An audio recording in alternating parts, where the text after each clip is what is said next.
Hello everyone, बच्चों हम rectification of errors देख रहे हैं और आज के इस लेक्चर में हम डिस्कस करने वाले हैं illustration number 4 from page number 259। बच्चों as you all aware that सारे जो अनसॉल्व प्रॉब्लम्स है टेक्स्ट बुक में से they are already uploaded on the home page of the channel. Chapter wise playlist बनाई हुई है, you can go through the playlist, वहां पे सारे लेक्चर्स अवेलेबल है।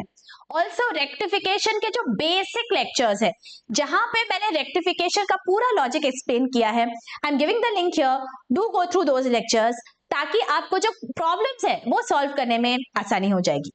Without any further delay let's begin with today's lecture. Let's read the problem. Goods for 7,500 were purchased from Vaishali traders on credit, but no entry has yet been passed. मतलब यहाँ पे क्या हो गया, complete omission हो गया। हमने कुछ गुड्स परचेज किए हैं क्रेडिट पे, तो ये बेसिक एंट्री क्या होनी चाहिए थी, purchases account debit to Vaishali 7,500, correct. ये हमने पूरा ओमिट कर दिया, तो हमने कोई भी एंट्री पास नहीं की। How are we going to rectify this? By passing the required entry. तो हमारी रेक्टिफाइड एंट्री हो जाएगी purchases account debit to Vaishali traders. देखिए, please ensure that you all write proper narrations as well. Simple, okay चलो next. Purchase return for 2,000 was not recorded in the books. Now again look at the word that has been used. Not recorded मतलब वापस ये जो गलती हुई है ये हमारे प्राइमरी बुक की गलती है। रिकॉर्डेड वर्ड यूज हुआ है यहाँ पे, ठीक है। तो परचेज रिटर्न अगर होता है तो हमारी क्या एंट्री होनी चाहिए थी? नाउ फॉर एग्जाम्पल, अगर मैंने कुछ परचेज किया बच्चों, तो मैं क्या एंट्री पास करती हूँ? परचेज अकाउंट डेबिट तो मैंने जिससे परचेज किया उसे क्रेडिट करती हूँ। अगर मुझे उसका नाम नहीं पता तो मैं यहां लिख सकती हूँ टू क्रेडिटर अकाउंट, करेक्ट। और अगर मैंने परचेज रिटर्न हो गया तो क्या करूंगी? इसका ऑपोजिट होगा, creditors account debit to purchase return account, right. So this entry has not been passed, has been given that purchase return has not been recorded in the books. तो हमें ये एंट्री पास करनी है for 2,000 rupees by recording it. Alright, let us see. Creditors account debit to purchase return. हमने creditors word इसलिए use किया because हमें पता नहीं है ये purchase return कहां से है। Okay? Okay, चलो। Goods for 3,000 sold to Anjali traders on credit were entered in the sales book as 300 only. Again, entered मतलब recording के वक्त गलती है, basic entry में गलती है। Goods sold to Anjali traders on credit 3,000. Correct entry क्या होनी चाहिए थी बताइए मुझे आप? Sales है, so Anjali traders account debit 3,000 to sales account 3,000। ये हमने करना चाहिए था, लेकिन हमने क्या किया है यहाँ पे देखो, हमने सेल्स बुक को 300 से ही रिकॉर्ड किया है। तो यहाँ पे हमने एंट्री तो सही पास की, Anjali account debit to sales, entry सही है हमारी, लेकिन हमने सिर्फ 300 से पास की एंट्री।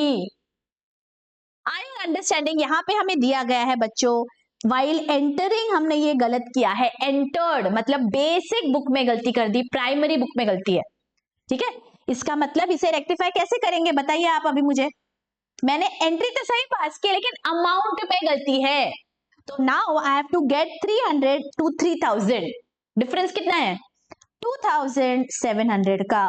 तो बस उतने से मैं एंट्री पास कर दूंगी। क्या? Anjali account debit to sales 2,700, right. Let us see. Clear? Okay चलो आगे। Goods of the value 2,000 returned by Sumit were included in the stock, but no entry was passed in the books. Again यहाँ पे हमने क्या कर दिया? Entry ही पास नहीं की। कौन सी entry? Goods of the value returned by Sumit। हमें ये गुड्स वापस मिले हैं, इसका मतलब हमने शायद पहले बेचे थे और वापस मिले, मतलब this is my sales return. First try to figure this out बच्चों। बहुत बार मैं देखती हूँ बच्चे कंफ्यूज हो जाते हैं, ये परचेज रिटर्न है, सेल्स रिटर्न है, सेल्स है, क्या है समझ ही नहीं आता।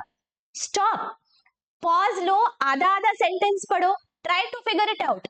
हमें यहाँ पे दिया गया है गुड्स रिटर्न्ड बाय सुमित। कोई सुमित है जिसने हमें गुड्स दिए हैं, उसने रिटर्न किया है, हमें रिटर्न किया, मतलब शायद हमने वो पहले सेल किया होगा, that means this is sales return.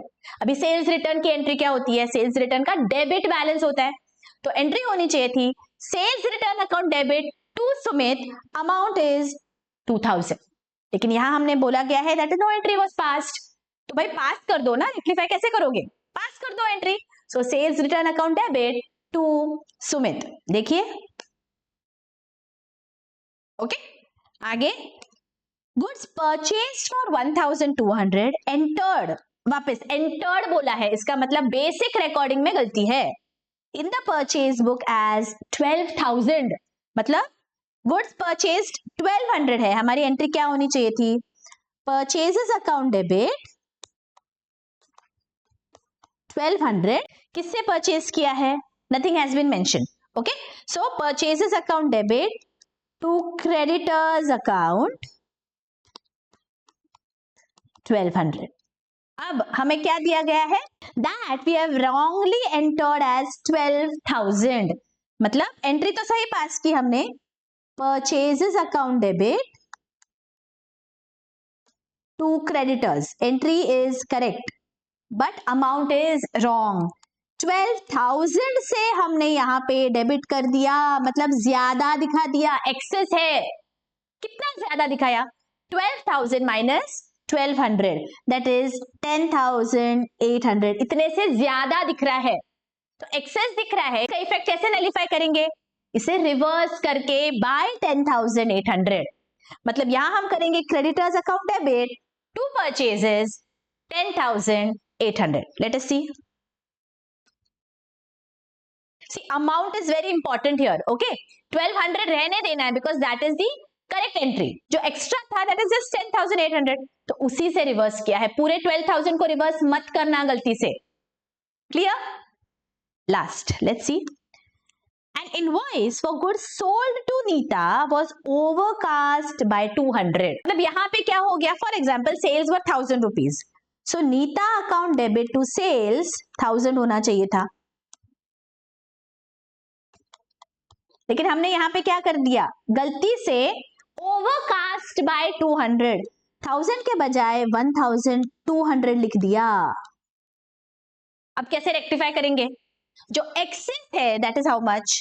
Access is 200 rupees, इसे मुझे बस रिवर्स करना है, तो मैं करूंगी sales account debit 200 to Nita 200। Let us see, please write proper narrations बच्चों। ओके, आई होप ये बहुत ही अच्छी से आपको समझ गया है lecture. If you appreciate the efforts that I am taking in, do spread with your friends and colleagues, help us reach out to a large number of students so that we can continue bringing such lectures for you। और अगर कोई भी doubt है बेझिझक आप मुझे comment section में पूछ सकते हो। मिलती हूँ आपको नेक्स्ट लेक्चर्स में। Till then take care, bye bye.